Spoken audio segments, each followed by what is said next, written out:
Magluluto tayo ngayon ng Spicy Tofu Sisig.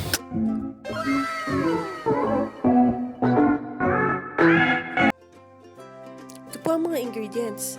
Tofu, mayonnaise,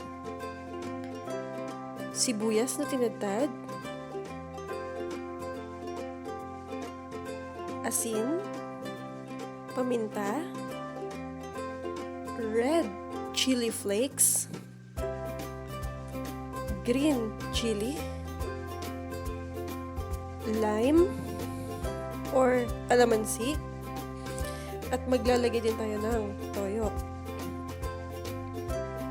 Ipainit na natin ang kawali. Tapos, maglagay tayo ng mantika. Ayan. Unti-unti lang. I-spread nyo po yung paglagay ng mantika. Pag mainit na yung mantika, pwede nang ilagay ang tofu. Ilagay natin isa-isa. Dapat i-maximize natin yung space para mabilis tayong matapos.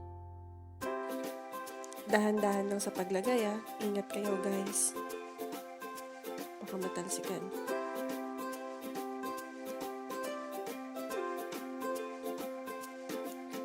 Pag brown na yung kabilang side, pwede nyo nang baliktarin.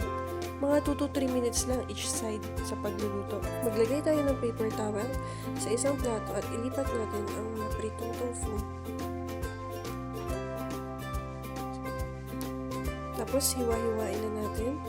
Depende sa kung anong gusto nyo hiwa.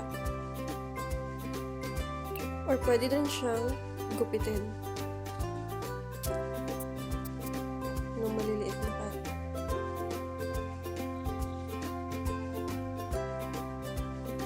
Ayan. Pagkatapos,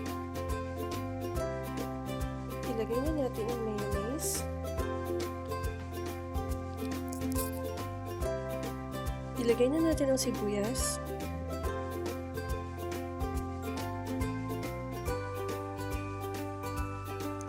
Tapos, yung green na sili, isunod natin yung red chili flakes, paminta, at asin. Tansyahin nyo na yung paglagay ng asin. Huwag masyadong damihan kasi baka umala.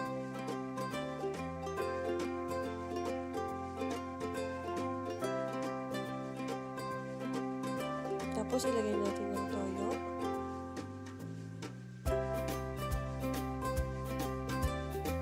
Then, haluin muna natin at pigain natin yung lime.